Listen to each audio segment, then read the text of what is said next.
maswera sei vazukuru vangu?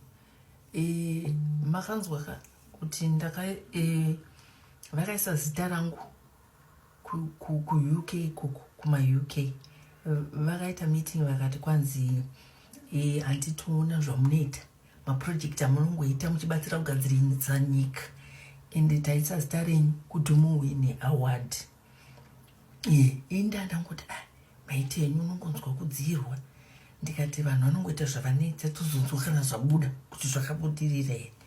Zvino paitika dambudziko rekuti ona nzara kumuka nzara dziri pasaidi pembedha ameno idzi nzara idzi dziri tu kungowana dzachikoka dzangosara papilo ameno kuti varoyi kugodeka kuita sehandiziye.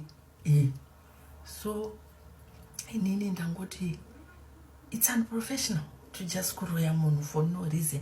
Saka inini ndakuda kuti imi muchienda munovhota tiwane kunyadzisa vavengi because ndichataurira wezi uyu kuti anyore link mumanotes muenda munovhota.